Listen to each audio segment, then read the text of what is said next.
This is Dinesh Gangasani. Welcome to my channel think about. ఈరోజు మన topic వచ్చేసి ఆల్రెడీ ఈ టాపిక్ రిలేటెడ్ ఒక వీడియోని నేను ఎవరి పెత్తనం నడుస్తుంది తెలంగాణలో అన్న క్యాప్షన్తో కొన్ని రోజుల క్రితం పోస్ట్ చేయడం జరిగిందండి. ఈ వీడియోని చాలామంది చూశారు, చాలామంది లైక్ చేశారు, కొద్దిమంది కామెంట్ కూడా చేశారండి. కానీ ఏ కులము వాళ్ళ పెత్తనం నడుస్తుందో మాత్రం కొద్దిమంది మెన్షన్ చేయలేదు. కానీ అదే కులానికి సంబంధించిన వాళ్ళు మాత్రం నాకు పర్సనల్గా కాల్ చేసి కొద్దిగా కొంతమంది తిట్టిన వాళ్ళు కూడా ఉన్నారనుకోండి. కానీ ఎవరి నేను పెద్దగా కేర్ చేయను. ఈరోజు కూడా ఎవరి పెత్తనం నడుస్తుందో అని చెప్పడానికి నేను ఒక లిస్ట్ పట్టుకున్నానండి. దీనికోసం నేను కొద్దిగా మొబైల్ యూజ్ చేస్తూ ఆ పేర్లు చదవాలనుకుంటున్నాను. ఈ ఒక్క రోజుకి నేను మొబైల్ యూజ్ చేస్తూ ఆ పేర్లు చదువుతుంటాను. మీరు కొద్దిగా నాకు సహకరిస్తారనుకుంటాను. ఈరోజు ఎవరెవరు మన రాష్ట్రంలో పెద్ద పెద్ద పోస్టులో ఉన్నారో వాళ్ళ లిస్ట్ అవుట్ మీ ముందు పెట్టాలనుకుంటున్నాను. ఒక్కసారిగా మీరు వినండి, చెప్తుంటానండి. ఒక్కసారిగా చూస్తే మనము ఈరోజు మన ముఖ్యమంత్రిగా రేవంత్ రెడ్డి, టీఎస్పీఎస్సీ చైర్మన్గా మహేందర్ రెడ్డి, ప్రభుత్వ సలహాదారుగా వేం నరేందర్ రెడ్డి, ఎమ్మెల్సీగా మొన్న రీసెంట్గానే అపాయింట్ అయిన కోదండరామరెడ్డి. నాకు తెలిసి కొన్ని రోజులలో ఇతను కూడా ఒక మంచి పోస్టే, మినిస్టర్ పోస్ట్ ఇచ్చేలా ఛాన్సెస్ ఉన్నాయండి. నెక్స్ట్ మంత్రులుగా మంచి పోస్టులు ఉన్నవాళ్ళు ఉత్తమ్ కుమార్ రెడ్డి, కోమటిరెడ్డి వెంకటరెడ్డి, పొంగులేటి శ్రీనివాసరెడ్డి. ఇలానే సీఎం సెక్రటరీగా చంద్రశేఖర్ రెడ్డి, సీఎం ఓఎస్డీగా అజిత్ రెడ్డి, సిపిఆర్ఓగా అయోధ్య రెడ్డి, ఇంటెలిజెన్స్ చీఫ్గా శివధర్ రెడ్డి, అడ్వకేట్ జనరల్గా సుదర్శన్ రెడ్డి, అడిషనల్ అడ్వకేట్ జనరల్గా రజనీకాంత్ రెడ్డి, హైదరాబాద్ కమిషనర్ ఆఫ్ పోలీస్గా శ్రీనివాస్ రెడ్డి, సీఎం పర్సనల్ పిఏగా జైపాల్ రెడ్డి, సీఎం సిఎస్ఓగా చక్రవర్తి రెడ్డి, మీడియా అకాడమీ చైర్మన్గా శ్రీనివాసరెడ్డి, ప్రణాళిక బోర్డు వైస్ చైర్మన్గా చిన్నారెడ్డి, టీశాట్ సిఇఓగా బొందన్నపల్లి వేణుగోపాల్ రెడ్డి, ప్రెస్ అకాడమీ చైర్మన్గా శ్రీనివాసరెడ్డి, టూరిజం డిపార్ట్మెంట్ కార్పొరేషన్ చైర్మన్గా పటేల్ రమేష్ రెడ్డి, స్పోర్ట్స్ అథారిటీ చైర్మన్గా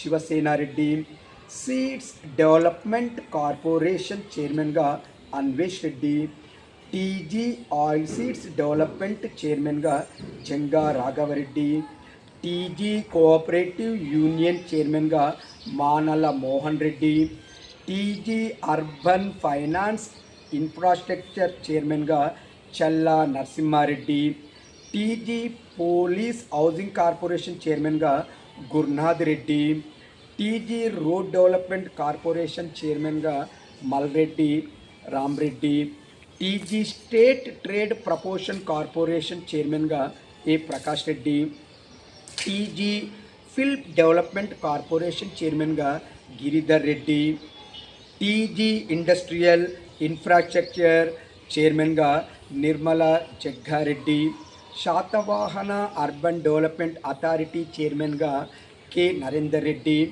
కాకతీయ అర్బన్ డెవలప్మెంట్ అథారిటీ చైర్మన్గా Venkatrama Reddy, Telangana real estate regulatory authority appellate tribunal చైర్మన్గా అంటే రేరా అప్పిలేట్ ట్రిబ్యులేట్ చైర్మన్గా ఏ Rajasekhar Reddy, Telangana real estate regulatory authority సభ్యునిగా పి ప్రదీప్ కుమార్ రెడ్డి, తెలంగాణ రాష్ట్ర ప్రధాన ఎన్నికల కమిషనర్గా సుదర్శన్ రెడ్డి, వేములవాడ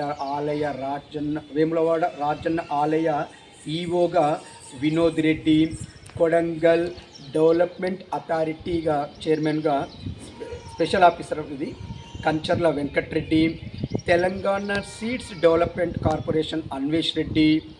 ఇలానే ఇంకా రీసెంట్గా అపాయింట్ అయినటువంటి తెలంగాణ ప్రభుత్వ వ్యవసాయ సలహాదారునిగా Pocharam Srinivasareddy, dairy development cooperative చైర్మన్గా గుత్తా అమిత్ రెడ్డి. ఇలా చెప్పుకుంటూ పోతే ఇంకా డిస్టిక్ లెవెల్లో పెద్ద పెద్ద పోలీస్ డిపార్ట్మెంట్లో ఇంకా ఇతర పోస్టుల్లో కూడా ఈరోజు ఇప్పుడు చెప్పినటువంటి పక్కన తోక ఉన్నటువంటి రెడ్డి రెడ్డి రెడ్డి వీళ్ళతోనే నిండిందండి. ఇప్పుడు చెప్పండి, రాష్ట్రములో ఎవరి పరిపాలన అనేది జరుగుతుందో మీకు ఇప్పుడు సుస్పష్టంగా అర్థమైందనే నేను అనుకుంటున్నానండి. బాబు, రెడ్డి కాంగ్రెస్ ఇక్కడ రాష్ట్రములో ఎస్సీ ఎస్టీ బీసీ మైనారిటీలు, ఇదే ఓసీ సామాజిక వర్గంలో ఎన్నో సామాజిక వర్గాలు కూడా ఉన్నారండి. కానీ ఎవరికి లేనటువంటి అత్యధికంగా పెద్ద పెద్ద పోస్టులను తీసుకెళ్ళి మీరు ఒకటే సామాజిక వర్గం వాళ్ళకి కట్టపెట్టడంతో ఈరోజు రాష్ట్రంలో ఏ పరిపాలన జరుగుతుందంటే రెడ్డి కాంగ్రెస్ ప్రభుత్వం ఉందా అన్న అనుమానము ప్రజల్లో కలుగుతుంది. మరి మిగతా వర్గాల వాళ్ళు ఏం అన్యాయం చేశారండి? ఏం చేశారు? మీరే చెప్పాల్సిన అవసరం ఉంది. ఒక్కసారిగా చూస్తే నిన్నగాక మొన్నండి ఇలా కోదండరామిరెడ్డి ఎప్పుడైతే ఎమ్మెల్సీగా ఎలక్ట్ అయ్యాడో అప్పుడు కొన్ని యూనియన్ల వాళ్ళు ఏదో రీసెంట్గా కొన్ని యూనియన్లు ఏర్పాటు చేశారండి. ఆ యూనియన్లకు కూడా, కొన్ని సంఘాలకు కూడా మొత్తం చైర్మన్లు, అంటే దానికి కూడా కన్వీనర్ చైర్మన్ లాగా పెద్దగా రెడ్డిసేనండి. ఓ లచ్చిరెడ్డో రవీందర్ రెడ్డో వీళ్ళేనండి. వీళ్ళు ఒక డిమాండ్, ఏం డిమాండ్ తెలుసా? ఇలా కోదండరామిరెడ్డి ఎమ్మెల్సీ అవడం ఆలస్యము, మా సంఘం వాళ్ళంతా కూడా కోదండరామిరెడ్డికి ఒక మినిస్టర్ పోస్ట్ ఇవ్వాలని ఒక డిమాండ్. అంటే ఇక మినిస్టర్ పోస్ట్ మళ్ళీ కోదండరామిరెడ్డి, ఇంకా వచ్చే 6 పోస్టులలో ఒకటి కోదండరామిరెడ్డికి పోతే ఇంకో అందులో కూడా 2 రెడ్డిస్కే పోతే ఇక ఎన్ని పోస్టులు అండి? అంటే రాష్ట్రంలో ఈరోజు సుస్పష్టంగా ఎవరి డామినేషన్ నడుస్తుందో పబ్లిక్ మీరు బాగా ఆలోచించండి. ఎవరి ఓట్లను పొంది ఈరోజు ఎవరి రాజ్యం అనేది రాష్ట్రంలో ఉందో మీరు ఒక్కసారిగా ఆలోచించుకోండి. పోనీ సరే ఉంది అనుకుందాం, పోనీ వీళ్ళు అంతేమన్నా విజనరీ లీడర్లా, వీళ్ళని ఎప్పుడు చూడలేదా అంటే ఈరోజు నేను చెప్తున్నానండి, నాకు తెలిసినటువంటి నాలెడ్జ్తో చెప్తున్నానండి. ఎప్పుడు కూడా కాంగ్రెస్ అంటేనే విజన్ లేని పార్టీ అండి. ఇంకా చెప్పాలంటే ఈ రెడ్డి కాంగ్రెస్ అంటేనే విజనరీ లెస్ పార్టీ అండి. ఇలాంటి ఒక పార్టీ లీడర్ల చేతిలో ఈరోజు ఒక తెలంగాణ ఈ 5 ఏళ్ల కాలంలో ఎలా భ్రష్టు పట్టిపోతుందో అన్న భావనతో నాలాంటి వాళ్ళ తెలంగాణ వాదులు ఈరోజు చాలా బాధపడుతున్నామండి. సో పబ్లిక్ ఇది మీరు బాగా ఆలోచించండి. ఆలోచించి మీరు ఏం చేస్తే బాగుంటుంది అని మీరు ఆలోచించి ఓటు వేయాల్సిన తరుణం అండి.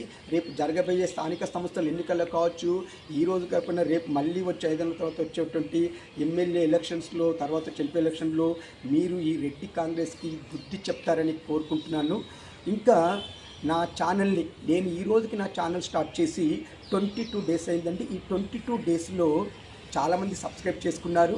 ఇంకా చేసుకోవాల్సిన వాళ్ళు చాలామంది ఉన్నారండి. ఇంకా అంటే నేను ఎవరికి చెప్తున్నాను, ఇంకా రాష్ట్రంలో ఉన్నటువంటి వేరే వాళ్ళకి చెప్పట్లేదండి. ఇక ముందు చెప్పాలంటే నాకు తెలిసిన నా వాళ్ళు, నన్ను ఎంకరేజ్ చేసి నన్ను సపోర్ట్ చేయాలనుకున్న నా వాళ్ళు మాత్రమే చాలామంది చేసుకోలేదండి. నాకు ఇదే ఒక బాధగా ఉంది. సో నేను మంచి కంటెంట్తో మీకు వీడియోలు అందించాలన్నా నాకు మీరు సపోర్ట్ అనేది ఇవ్వడం ఎంతో ముఖ్యమండి. మీ సపోర్టుతో నేను ఇంకా మంచి కంటెంట్తో వీడియోలు చేస్తాను. మీరు ఇచ్చే సపోర్టే నాకు బలం లాంటిది. ఇంకా నాకు మీ సపోర్టు ఇవ్వండి. మీరు తెలిసిన వాళ్ళకి చెప్పండి. ఇంకా